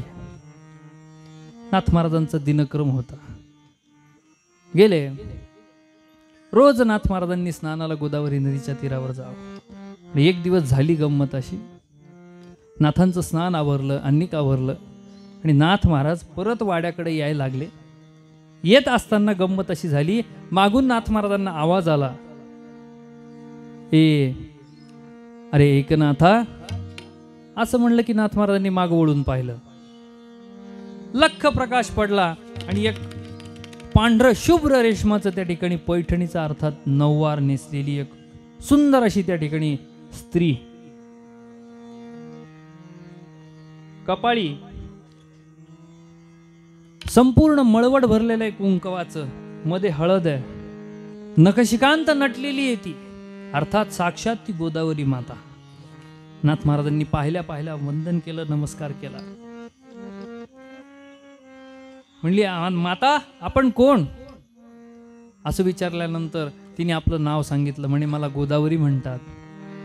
नाथ महाराजांना लगेच लक्षात आलं, गोदावरी नदी, गोदावरी नदी, गोदावरी नदी. आजीकडून ऐकलं होतं ना, अरे हीच गोदावरी नदी आहे, म्हणजे ही गोदावरी माता आहे. नाथ महाराज म्हणले, बोला माता. अरे एकनाथा, तुझा जन्म साध्या सुध्या कारणासाठी झाला नाही रे.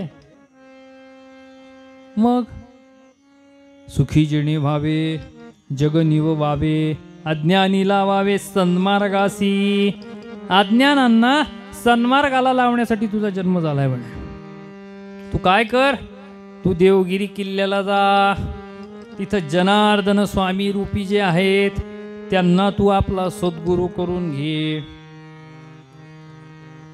नाथ महाराजांचं वय वर्ष 8 वर्षाचं लेकरू. पाहिलं, ठीक आहे, ऐकलं, कानावर काय जे काय शब्द पडायचे ते पडले. परत प्रकाश पडला, अंतर्धान पावली गोदावरी माता. नाथ महाराजांनी परत वंदन केलं, नमस्कार केला आणि आजीकडे थेट धाव घेतली वाड्यामध्ये. घरी आले. आल्या पहिले त्या ठिकाणी आजीला प्रश्न केला, आजी सद्गुरू म्हणजे काय? आजी जनार्दन स्वामी कोण आहेत? आजी देवगिरीचा किल्ला कुठे? आजीच्या पोटात गोळाच उठला. म्हणले एवढं 8 वर्षाचं लेकरू, विना आई बापाचं वाढवलेलं, कुठं काही भूत प्रेत पिशाच पाहिलं का काय? याच्यावर काही परिणाम झाला का? म्हणले तू कुठे गेलता खरं सांग. आजी चिडली. खरं सांग कुठं? कुठंच नाही आजी, मी फक्त स्नानाला गेलो होतो आणि तिथं मला गोदावरी माता भेटली म्हणे. खोटं बोलतो म्हणे. गोदावरी माता, आम्ही सुद्धा स्नानाला जातो, आम्हाला कधी भेटली नाही, तुला बरी भेटली रे? नाही, तिने सांगितलं आजी. आजी म्हणली आज संध्याकाळी नक्की दृष्ट काढा लागती. लेकराला दृष्ट झाली. पाहत दुपार झाली. दुपारचं जेवण झालं. परत नाथ महाराजांनी प्रश्न केलाय, आजी सांग ना ग, सद्गुरू कसे दिसतात? काय करतात आजी ते? सांग ना ग आजी. नाथांची ओढ आजीच्या लक्षात आली आणि जनार्दन स्वामी हे नाव आठवलं नाथ महाराजांना. आणि जनार्दन स्वामी हे नाव जसं आठवलं तोपर्यंत झाली होती रात्र. आजींनी रात्रीचं जेवण दिलं. नाथ महाराज काही जेवलेच नाही. आजी म्हणाले झोप. झोप म्हणले की झोपले. या अंगावून त्या अंगावर, या कुशीहून त्या कुशीवर, या कुशीहून त्या कुशीवर. झोप काही नाथ महाराजांना लागना. भजन आठवलं. काय जे काय आपला पोशाख घ्यायचा, तो कपडे घ्यायचे ते घेतले, एका पिशवीमध्ये टाकले, पिशवी खांद्याला अडकवली आणि सुरू केलं भजन. गुरु जनार्दन स्वामी जनार्दन, गुरु जनार्दन स्वामी जनार्दन, गुरु जनार्दन स्वामी जनार्दन, गुरु जनार्दन स्वामी जनार्दन, गुरु जनार्दन स्वामी जनार्दन, गुरु जनार्दन स्वामी जनार्दन, गुरु जनार्दन स्वामी जनार्दन, गुरु जनार्दन स्वामी जनार्दन. भजन करत करत करत करत विचारत रात्रीतूनच निघालेले नाथ महाराज 4थ्या दिवशी त्या ठिकाणी देवगिरी किल्ल्याला पोहोचले. रात्रीचे त्यावेळेस 9:24 झालते आणि पाहिलं सगळा अंधार. त्यावेळेस काहीच नाही. एका साईडनी, एका बाजूनी त्या ठिकाणी कव्वाल्याचा कार्यक्रम चालू. येवनी राजवट सगळी तिकडं आजूबाजूला असणारी आणि सगळा आवाज यायला लागलाय.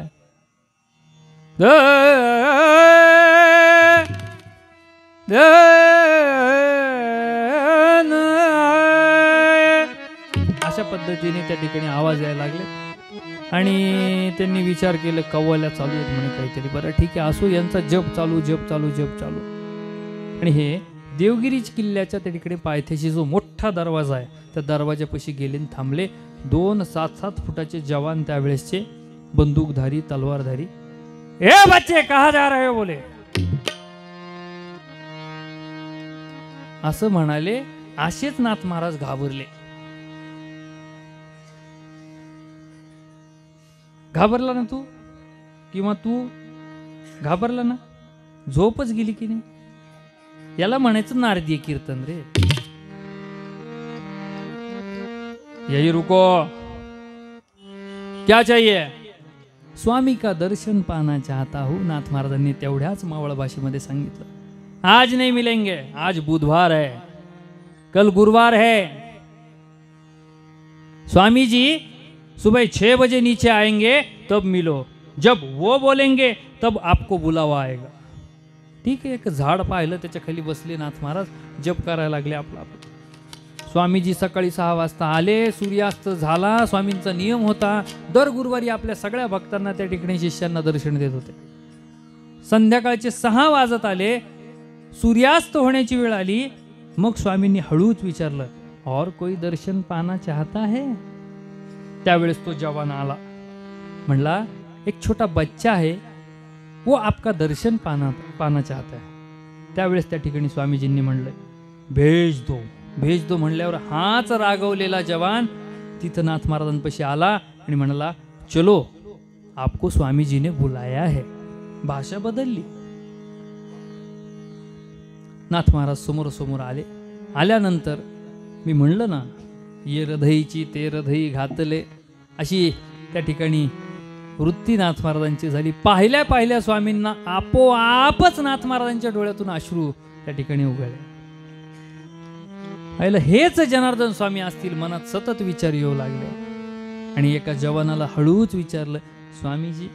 जवान म्हणला, हां यही है स्वामीजी. पाहिलं ते तेजस्वी रूप, 6-6.5 फुटाची उंची, भव्य मोठी अशी दाढी, लांब लचक, जटा एवढ्या वाढलेल्या,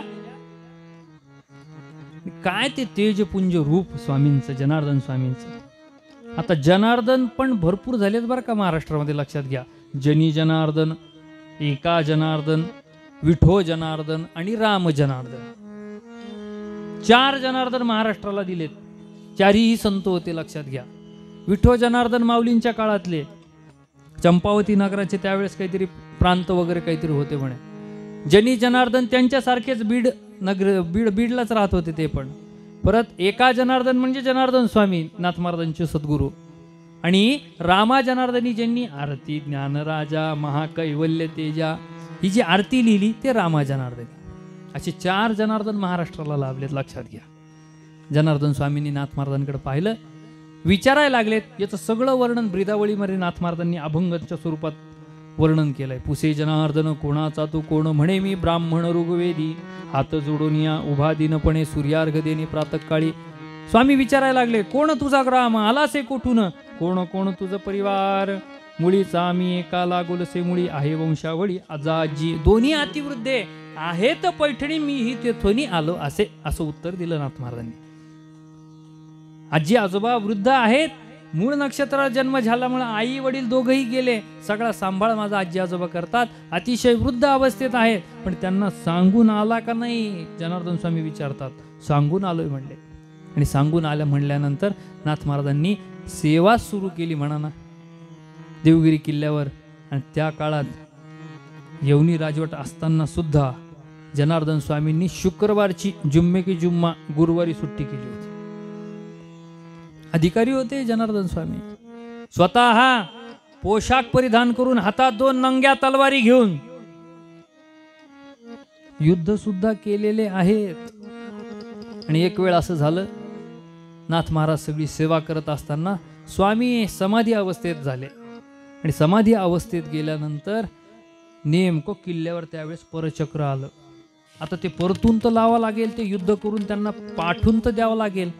नाथ महाराजांनी कुठला दुसरा तिसरा विचार न करता स्वामींचा पोशाख परिधान केला, 2 हातात तलवारी घेतल्या, आणि ज्या पद्धतीने आमच्या छत्रपती शिवाजी महाराजांनी अनेक प्रकारे युद्ध केलंय, प्रतापगडच्या पायथ्याशी खान, जसं पद्धतीने तसं नाथ महाराजांनी सुद्धा युद्ध केलंय.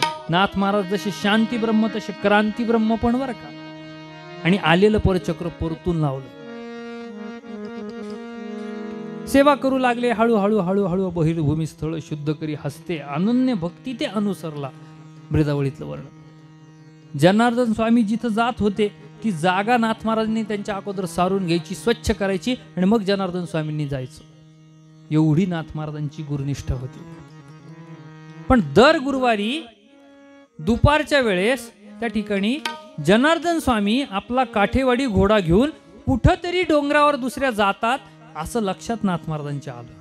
आणि असं आल्यानंतर विचार केला की काय हरकत आहे पुढच्या गुरुवारी स्वामींना विचारायला, आपणही जाऊ स्वामींसोबत. म्हणले बुधवारी आदल्या दिवशी, स्वामी उद्या तुम्ही जाणार आहेत तिथं मला पण एक घोडं पाहिजे, मी पण तुमच्या सोबत येणार आहे. स्वामी आधी नाही म्हणले, परत विचार केला, बरं चल म्हणले. 2 घोडे घेतले, तगडक तगडक तगडक तगडक तगडक तगडक तगडक तगडक थेट शूलप्रभंजन तीर्थ नावाचं जे तीर्थ आहे, संभाजीनगर खुलताबाद वगैरे जे आहे ना त्याच्यापाशी शूलप्रभंजन तीर्थ, आता त्याचा अपभ्रंश झाला, ते शूलिभंजन पर्वत त्याला म्हणतात. त्या शूलिभंजन पर्वतावर गेला. आजही तिथं चंद्रकुंड आणि सूर्यकुंड आहे. सूर्यकुंडात हात घातल्यानंतर पाणी गरम लागतं आणि चंद्रकुंडात हात घातल्यानंतर पाणी थंड लागतं. अजूनही तिथं पाषाण आहेत, जाऊन या कधी योग आला तर. दत्ताचं सुंदर मंदिर आहे. आणि तिथं गेल्यानंतर एका पाषाणाने त्या दुसऱ्या पाषाणावर जर आघात केला, मारला तो, तर त्यातून सा सा रे ग म प ध नि सा असे 7 स्वरांचा आवाज आजही येतो. ज्या शिळेवर नाथ महाराज बसून तपश्चर्या करत होते ती शिळा आजही आहे. 500 वर्ष झाली जवळपास. आणि मग शूलप्रभंजन तीर्थावर हे दोघे जण गेलेत, गुरु आणि शिष्य. आणि गेल्यानंतर एक कळकट मळकट कपडे घातलेला, अत्यंत म्हणजे थोडक्यात सांगू का, फकीर, अतिशय मळालेले कपडे, दाढी वाढलेली, जटा वाढलेल्या, अतिशय वृद्ध अवस्थेत, सोबत कोंबड्या काय, कुत्र्या काय, काय काय सोबत घेऊन, बकऱ्या वगैरे घेऊन, असं सोबत ती अशी जत्राच निघाली असं म्हणा ना. आणि ते आले आणि जनार्दन स्वामींनी त्यांना जवळ जाऊन मिठी मारली. मज वाटे ते अशी आलिंगन द्यावे, कदा न सोडावे चरण त्यांचे. मिठी मारली. नाथ महाराज बाजूलाच होते. नाथ महाराजांना सर्वप्रथम किळस आली. काय घाणेरडे कपडे ते व्यक्तीचे, काय आपले स्वामी खुशाल त्यांना मिठी मारतात. अधिकार माहित नव्हता. मलंग वेश म्हणतात त्याला, मलंग वेश. आणि या मलंग वेशामध्ये प्रथमतः दर्शन दिलंय. आणि दिल्यानंतर काय केलं, आपल्यासोबतचा एक कटोरा काढला, वाडगं काढलं. आणि त्या वाडगं काढल्यानंतर नाथ महाराजांचीच परीक्षा घेण्याची ठरवलं ना. परीक्षा घ्यायची तर कशी घ्यायची, शिष्याला बोलवलं, इधर आ बच्चे, इधर आ. क्या है, आता फकीर म्हणल्यावर हिंदीत बोलावं लागेल. इधर आ, क्या है, एक कुत्ती का दूध निकाल. काय म्हणले, नाथ महाराजांना बोलवलं, ते कटोरा दिला, जो भिकाऱ्याकडे असतो, फकीराकडे असतो, तो कटोरा दिल्यानंतर त्यांना सांगितलं, एक कटोरे में वो कुत्ती का दूध निकाल. ती कुत्ती होती का हो, ती साक्षात कामधेनू माता होती की नाही. नाथ महाराजांनी अगदी जसं बकरीचं दूध काढावं तसं त्या कुत्रीचं दूध काढलं. आणि काढल्यानंतर ते सोबत वाडगं समोर ठेवलं. आता स्वामींनी सांगितलंय, कोण व्यक्ती माहीत नाही, परिचय नाही. आपल्या झोळीतले काही शिळे तुकडे भाकरीचे, पोळीचे त्याच्यात टाकले, ते भिजू दिले. तोपर्यंत जनार्दन स्वामी आणि त्या मलंग वेशातल्या असलेल्या फकीरांनी चर्चा केली, गप्पा मारल्या. आणि सगळं बोलणं झाल्यानंतर ते भिजू दिले तुकडे. आणि भिजल्यानंतर दोघांनीही मिटक्या मारत मारत खाल्ले. बरं, खाल्ले तर खाल्ले. नाथ महाराजांना विचारलं पण नाही, तुला पाहिजे का. नाथ महाराज लांबच होते, बघत होते सगळा खेळ. आणि बघितल्यानंतर गंमत झाली. बरं, हे दर गुरुवारचं झालं.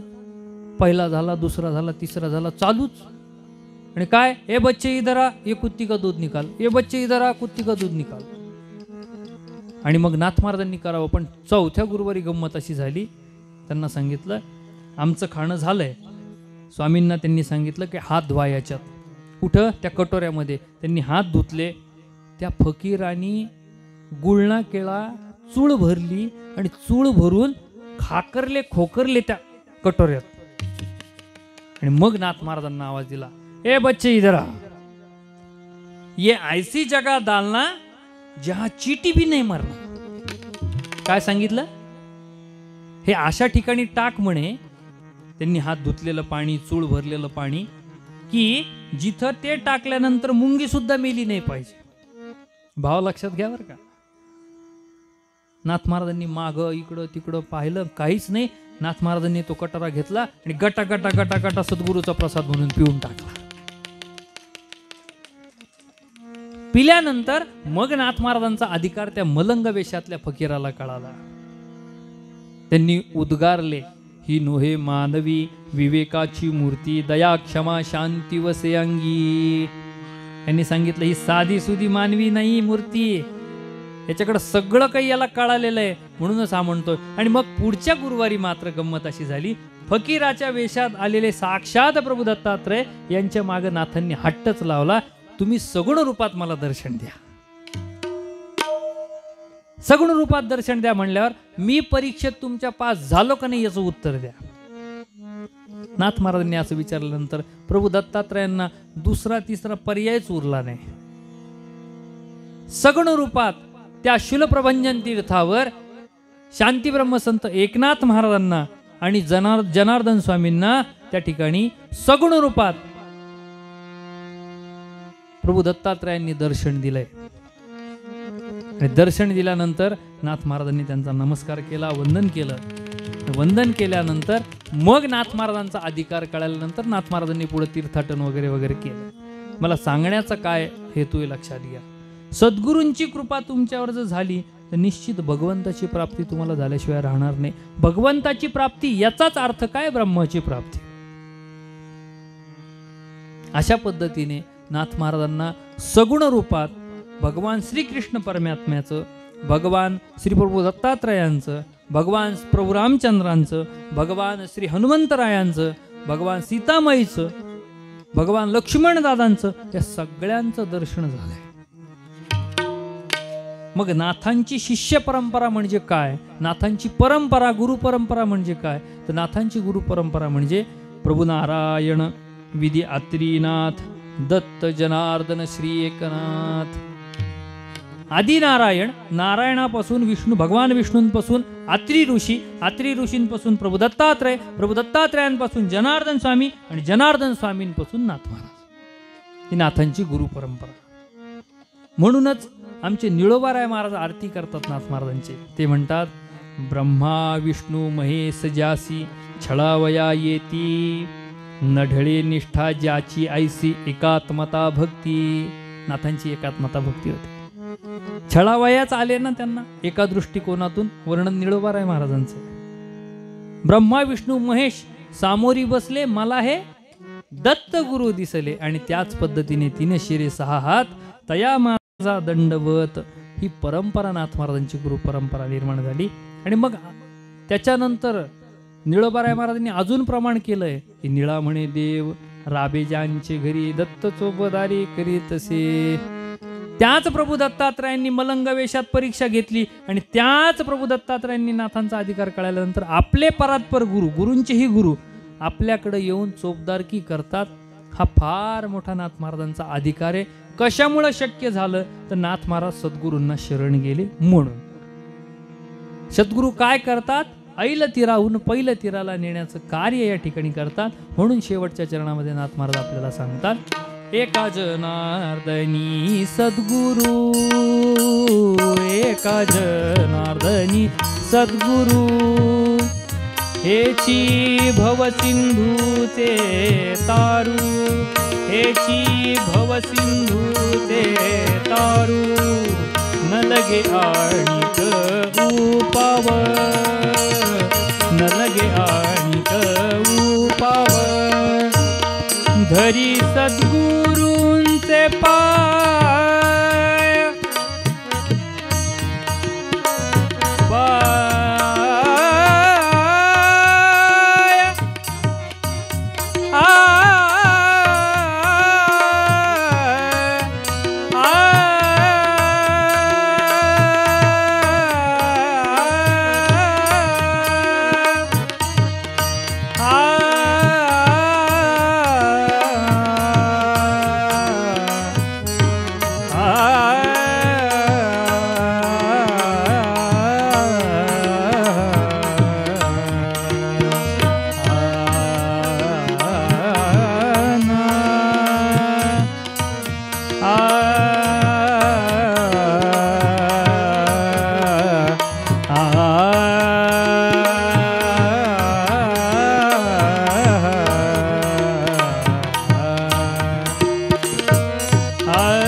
सद्गुरूंचे पाय,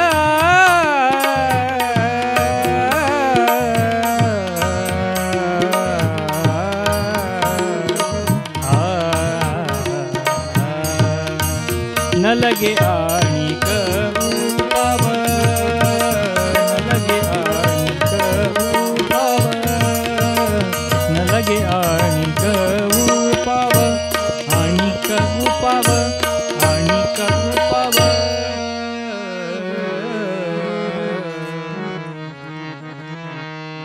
या ठिकाणी बोलवलं. माझ्याकडून उशीर झाला त्याबद्दल मी या ठिकाणी सर्वांची क्षमा मागतो. पुढच्या वेळेस असं होणार नाही, म्हणजे बोलवलं तर. आणि या ठिकाणी जे काय या कीर्तनातून मी बोललो ही सगळी माझ्या सद्गुरूंची माझ्यावर झालेली कृपा. आणि त्यानंतर जे काय अयोग्य वाटलं ते याच मंडपात विसरून आपल्या आपल्या सद्गुरूंना कधीही विसरू नका. त्यांची होता येईल तेवढी सेवा करा, जेणेकरून तुम्हाला ब्रह्माची प्राप्ती झाल्याशिवाय राहणार नाही. या ठिकाणी आता आरती घेऊ आणि आरती करून आजच्या कीर्तनाची सांगता घेऊ.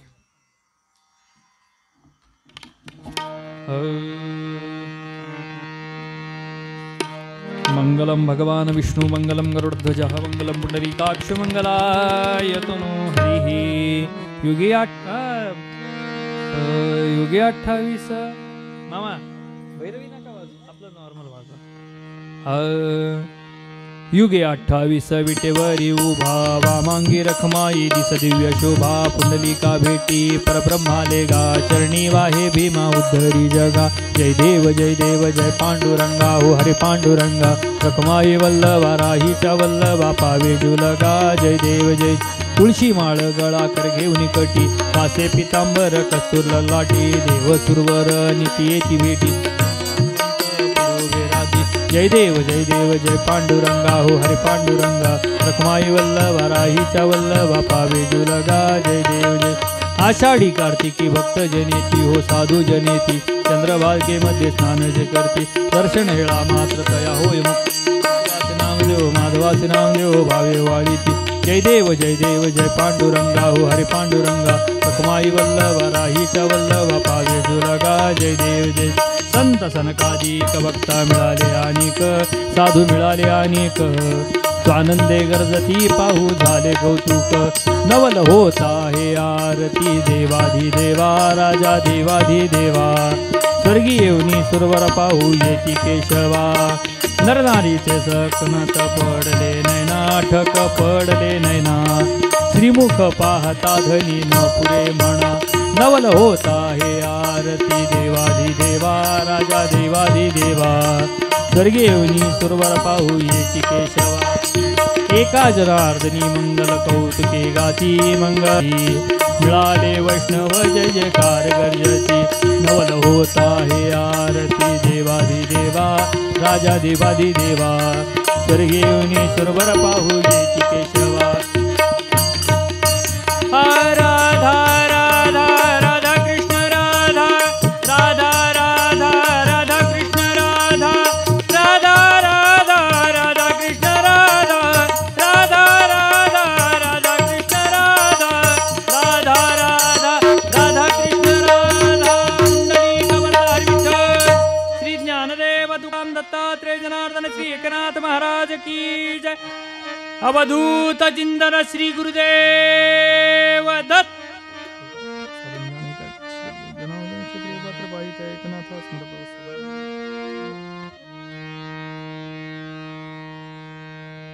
अतिशय उत्कृष्ट असं झालेलं कीर्तन. सप्ताह असला तरी 8वा दिवस काल्याचा गृहीत धरून आजचा 5वा दिवस. ग्राफ आपला खाली झुकलाय, म्हणजे सप्ताहाच्या उत्तरार्धात आपण पोहोचलो. आजच्या या कीर्तनाच्या प्रसंगी आपल्या येथील आदरणीय शरदजी देगलूरकर महाराज इथे उपस्थित आहेत. त्यांचं स्वागत करण्यासाठी या ट्रस्टचे सचिव माननीय श्याम मंठाळकर यांना मी विनंती करतो की त्यांनी काकांचं या ठिकाणी स्वागत करावं. श्यामजी मंठाळकर या ट्रस्टचे सचिव आहेत. शाल, श्रीफळ आणि दत्ताचा एक मोमेंटम फोटो तिकडे हां. यानंतर आदरणीय पारायण त्यांचं या ठिकाणी स्वागत करावं.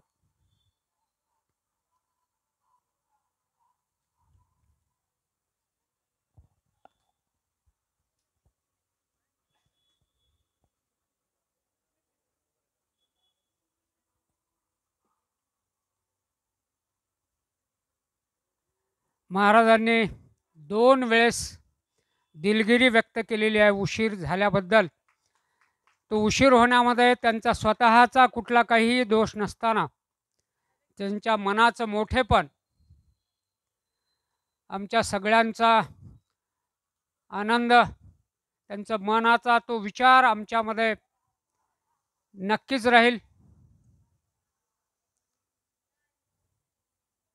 यानंतर संवादिनीवर उत्कृष्ट साथ असे या समोर या.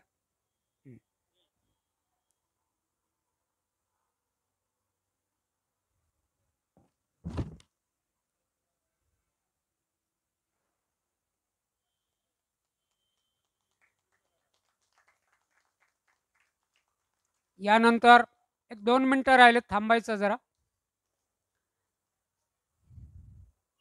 या स्वागताच्या नंतर तबल्यावर ज्यांनी साथ संगत केलेली आहे, महाराजांसोबत आलेच, महाराजांचे वर्गमित्र असलेले संगीत विशारद आदरणीय परीक्षित वैद्यजी यांचं स्वागत करण्यासाठी प्रफुल्ल कोंदडे यांना मी विनंती करतो, त्यांनी पुढे यायचं आहे.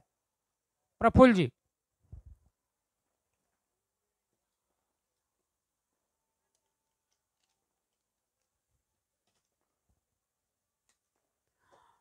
उद्या सकाळी नेहमीप्रमाणे